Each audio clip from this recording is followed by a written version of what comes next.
This past June, at a launch site in South Korea, engineers from a company called Norma quietly bolted something onto the side of a rocket that had never flown on any spacecraft before, a working quantum processing unit. Not a simulation. Not a model.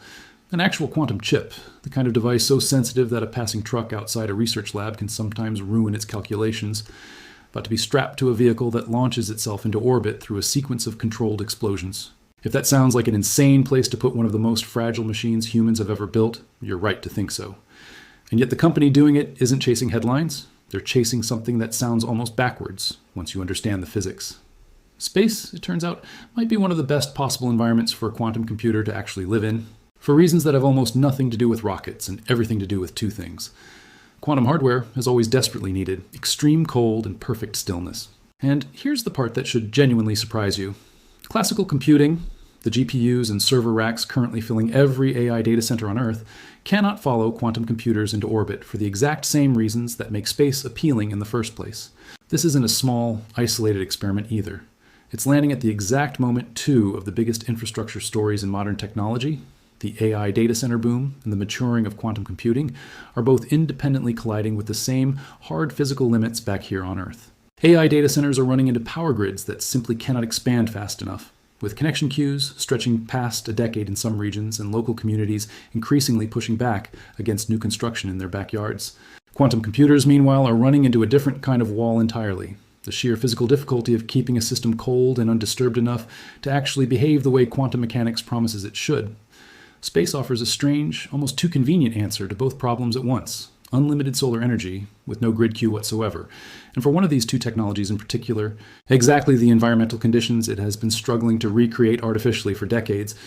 To understand why, you need to understand the two very different problems these two kinds of computers actually have. Classical AI computing's biggest enemy right now is heat. A single rack of modern AI GPUs can draw enormous amounts of power, and virtually all of that power gets converted directly into heat that has to go somewhere, or the chips inside simply fry themselves. On Earth, that's solved with air conditioning, water cooling, and increasingly exotic liquid immersion systems, brute force methods that work because Earth has an atmosphere to carry heat away through convection. In space, there is no atmosphere. There is no air to blow across a hot chip and carry the heat off. The only way to get rid of heat in the vacuum of space is radiation, meaning you need large physical panels that glow the heat away into the emptiness around them. And the more computing power you cram into orbit, the bigger and heavier those radiator panels have to become. This is a serious, well-documented engineering bottleneck for every company currently racing to put AI data centers in orbit, and it means classical computing's dream of moving to space runs headfirst into a problem that gets worse, not better, the more powerful you try to make it. This is exactly why some of the companies currently building AI computing hardware for orbit have had to get genuinely creative with their physical designs rather than just shrinking a normal server rack. One startup working in this space has designed its orbital computing hardware around a thin, sail-like structure specifically so that processors sit as close as physically possible to a passive heatsink, eliminating the need for the kind of active, powered cooling systems a normal data center relies on, with the goal of directing more than 90% of the satellite's generated energy toward actual data processing, rather than fighting a losing battle against heat buildup. That kind of design compromise, trading raw computing density for a thinner, more heat-manageable structure, simply isn't something classical GPU racks need to worry about on the ground, where air conditioning handles the problem invisibly. In orbit, heat rejection becomes one of the single most important design constraints an engineering team has to solve before anything else, and it scales in exactly the wrong direction as computing ambitions grow larger. Quantum computing has almost the opposite relationship with heat entirely. A quantum processor, while it's actually performing a calculation, uses relatively little power and generates very little waste heat compared to a rack of GPUs grinding through AI training. The real energy cost in quantum computing today isn't running the calculation, it's keeping the qubits themselves cold enough to behave like qubits in the first place. Superconducting quantum chips need to sit inside massive, power-hungry refrigeration systems called dilution refrigerators, engineered to reach temperatures a fraction of a degree above absolute zero, colder than the empty space between stars. That refrigeration infrastructure is expensive, bulky, and constantly fighting against a warm planet trying to leak heat back in. Now picture what happens if you simply build the quantum computer somewhere that's already naturally freezing cold and naturally still. As one data center analyst put it plainly when asked about this exact idea, quantum computers don't have to dissipate a lot of heat, but they do require very, very cold temperatures. And space happens to offer both of those things almost for free. including something Earth-based labs can never fully eliminate no matter how many isolation tables and shock absorbers they build: vibration. Every truck outside a lab, every footstep down a hallway, every tiny tremor in a building's foundation is a potential source of the kind of disturbance that can collapse a fragile quantum state. Orbit doesn't have trucks. It doesn't have footsteps. It is, in a very real physical sense, one of the calmest, stillest places a delicate quantum system could possibly sit. It's worth being precise about exactly how much of a head start space actually gives you here, because the honest answer is that it helps enormously without solving the entire problem outright. The deep vacuum of space sits at a background temperature of roughly negative 270 degrees Celsius, just a few degrees above absolute zero on its own, entirely for free, without burning a single watt of electricity. That's already dramatically colder than any ordinary room on Earth, and it means a quantum computer built to operate in orbit could potentially rely on far less brute force refrigeration to bridge the remaining gap down to the ultra-cold temperatures true superconducting qubits still need. It likely won't eliminate the need for some additional cooling stage entirely. Quantum hardware still needs to get colder than the natural vacuum of space provides on its own, but shrinking that final gap dramatically shrinks the size, weight, power draw, and mechanical complexity of the refrigeration system riding along with it, which matters enormously when every single kilogram you send into orbit comes with a real, substantial launch cost attached. This isn't just an appealing theory sitting in a slide deck somewhere. Real companies are already testing it. That South Korean rocket I mentioned belongs to a company called InnoSpace, and this past June they signed a formal agreement with Norma, a domestic quantum computing firm, to actually fly a compact quantum processing unit aboard InnoSpace's hand-bit launch vehicle family. Rather than wading through the years-long integration process satellites usually require, the plan is to mount the quantum payload directly onto the rocket itself and gather real data on how the hardware behaves under actual launch conditions. Extreme radiation exposure, violent structural vibration during ascent, and dramatic thermal swings all in the same flight. The data from that test flight is specifically meant to become the baseline architecture for something the two companies are calling a dedicated space quantum computing center, an explicit, named goal rather than a vague, someday ambition. Separately, an Italian company called Rutonium has been developing scalable room temperature quantum computing technology, specifically with an eye toward eventually operating a quantum computer in space, working from a different technical angle but chasing the exact same destination. And this is all happening inside a much bigger, much noisier race to put computing infrastructure in orbit generally, which gives you a sense of just how seriously the entire tech industry is taking the idea that space is the next real estate frontier for data centers. Axiom Space, working with Red Hat, launched a data processing prototype on board the International Space Station back in the fall of 2025, and followed it up by launching the first 2 dedicated orbital data center nodes into low Earth orbit this past January, explicitly designed to run cloud computing, AI inference, and space cybersecurity applications independent of any connection back to Earth. A company called StarCloud has already launched a satellite carrying an actual NVIDIA H100 GPU into orbit, running Google's open-source Gemma language model, making it, by the company's own claim, the first true AI data center operating beyond Earth's atmosphere. Blue Origin filed plans with the Federal Communications Commission this past March for something called Project Sunrise, a proposed constellation of over 51,000 satellites operating between 500 and 1,800 kilometers above Earth, built specifically to host computing infrastructure. And SpaceX itself, fresh off its own blockbuster public stock offering, is seeking approval for a solar-powered constellation of up to 1 million satellites, linked together through laser-based optical communication and tied into its existing Starlink network for relaying data back down to the ground. Beyond that headline list, a whole ecosystem of smaller, more specialized companies has sprung up around this exact idea in just the past year or two, each betting on a slightly different piece of the puzzle. Lone Star Data Holdings has already completed a successful data center payload mission to the moon of all places, testing the idea that lunar surface storage might offer its own unique advantages for data resilience and security. Companies working on edge computing in orbit are partnering directly with agencies like NASA's Jet Propulsion Laboratory to test AI models running on individual satellites in real time. Even more traditional aerospace players like Thales Alenia Space have entered the conversation, designing and delivering orbital computing systems as part of their broader satellite business. None of this is coming from a single company chasing a moonshot marketing story. It's coming from dozens of independent teams, backed by real funding rounds ranging from a few $1 million up into the hundreds of millions, all arriving at a similar conclusion from different angles at roughly the same time, which is usually a much stronger signal that a technical shift is real rather than simply hyped. China isn't sitting this one out either, and their approach gives you a genuine sense of scale. A Chinese company called Como Space has already logged more than 1,000 days of continuous operation for a space-based computer called Aurora 1000, running aboard a satellite in the Jilin 1 constellation, with a next-generation successor called Aurora 5000 scheduled for trials this year. Separately, China launched what's been called the three-body constellation last spring, 12 satellites working together to run an 8 billion parameter AI model directly in orbit. And this past February, Chinese officials announced that after 9 months of in-orbit testing, the constellation had successfully demonstrated real space-based networking, computing, and AI model deployment.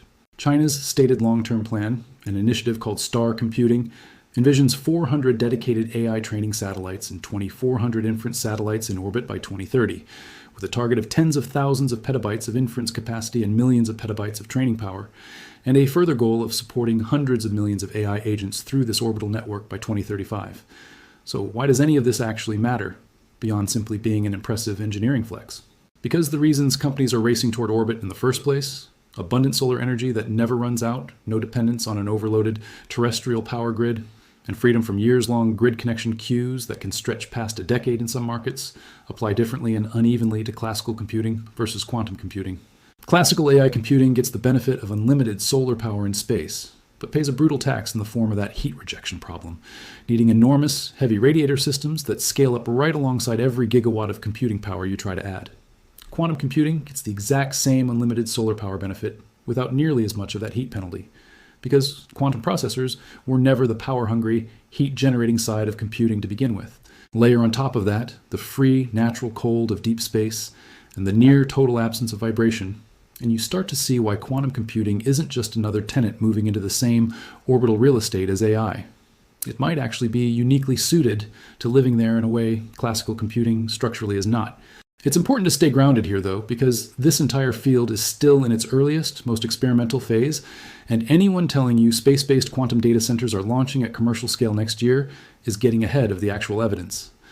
A recent industry report from the real estate and infrastructure firm JLL specifically pushed back on the idea of a mass migration of computing into orbit, arguing instead that space-based facilities are far more likely to complement ground-based data centers than replace them outright, at least for the foreseeable future.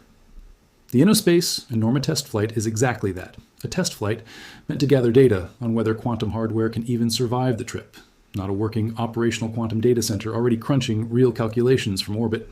Getting a fragile, carefully engineered piece of hardware through the violent vibration of an actual rocket launch remains a genuinely unsolved problem for anything. This sensitive and the radiation environment in space, ironically, cuts both ways.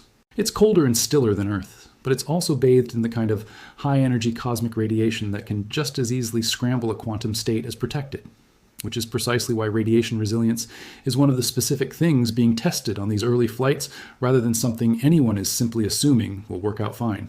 There's a maintenance problem sitting underneath all of this too, one that rarely gets enough attention in the excitement over solar power and free cooling. A GPU that fails inside a data center on Earth gets swapped out by a technician within hours. A quantum processor that develops a fault while orbiting hundreds of kilometers above the planet cannot be walked over to and fixed. Every current orbital computing project, whether it's carrying classical GPUs or experimental quantum hardware, has to be engineered with the assumption that once it launches, meaningful physical repair is effectively off the table, which raises the stakes on getting the design right before launch in a way that ground-based engineering simply doesn't have to contend with. That's part of why these early missions are explicitly framed as data-gathering exercises rather than production deployments. The entire point is to learn what breaks and why, using hardware that isn't expected to run a real commercial workload just yet. There's also a broader resource question that researchers have only recently started taking seriously, one that applies whether quantum computers end up in orbit or stay firmly on the ground. A team led by a distinguished scientist at Oak Ridge National Laboratory published research this year specifically examining what large-scale, fault-tolerant quantum computing will actually demand in terms of electricity, water, and rare physical materials, including helium-3, an isotope critical to some of the refrigeration systems quantum hardware depends on. Their conclusion was measured rather than alarmist, suggesting that raw energy demand for quantum computing at scale may stay within feasible limits, but that water and material supply chains could become real constraints as the technology matures, and that most national quantum strategies around the world have so far paid surprisingly little attention to these resource questions. That's a genuinely useful reality check underneath all the orbital ambition, because moving quantum hardware into space doesn't eliminate the need for rare materials or careful resource planning. It just relocates certain problems, like heat and vibration, while potentially introducing entirely new ones, like the difficulty of ever physically repairing or upgrading a machine once it's already in orbit. And timeline matters enormously here too. Most serious industry roadmaps, including analysis from S&P Global Market Intelligence, place large-scale, genuinely useful quantum computing implementation somewhere in the 2028 to 2032 window, with UBS separately projecting the full commercial advantages of quantum computing arriving in the early 2030s. Microsoft's own corporate vice president overseeing its quantum program has said the company is now confident that by 2029, quantum machines sitting inside data centers will be doing calculations no classical machine can match. Every one of those estimates is describing ground-based quantum computing, the far more mature, far more heavily funded side of this story. Space-based quantum computing sits meaningfully earlier on that same curve, still in the test flight, gather real data phase rather than the deploy at scale phase. Realistically, that puts genuinely operational, commercially useful, space-based quantum data centers on a timeline stretching well into the 2030s at the earliest, following behind, rather than ahead of, the ground-based quantum computers that are already closer to proving their worth. But here's the part worth sitting with as this story keeps developing. The reason this particular combination, quantum computing and outer space, keeps drawing serious engineering attention rather than getting dismissed as science fiction is that the physics genuinely lines up in quantum's favor in a way it simply doesn't for classical computing. Heat is the tyrant that classical computing cannot escape in orbit, no matter how much solar power you throw at the problem, because more computing power in space still means more heat that has to be radiated away into nothing, using radiators that only get bigger and heavier as your ambitions grow. Quantum computing was never playing that game in the first place. Its biggest enemy has always been noise, vibration, and heat leaking in from a warm environment trying to disturb a fragile quantum state. And that is precisely the fight that outer space was built to help win. Classical computing goes to space, chasing free electricity and running straight into a wall built out of its own waste heat. Quantum computing goes to space chasing something it has wanted since the very first qubit was ever built, somewhere cold enough and quiet enough to finally just be left alone. It's a genuinely rare kind of story in technology, where the same environment that creates a serious new engineering problem for one entire category of computing happens to solve a decades-old problem for a completely different category, almost by accident. Nobody designed outer space to be quantum computing's ideal home. It just happens to already be exactly what quantum hardware has been trying to artificially recreate on Earth this whole time, using dilution refrigerators, vibration isolation tables, and electromagnetic shielding that all cost enormous amounts of money and only ever get partway there. Space offers the real thing, for free, the moment you can actually get a quantum chip up there in one working piece. That last part, getting it there safely and proving it survives, is exactly what these first test flights over the next year or two are actually trying to answer. If this story is as strange and fascinating to you as it is to the engineers actually building it, follow along for when that first real quantum calculation gets run from orbit.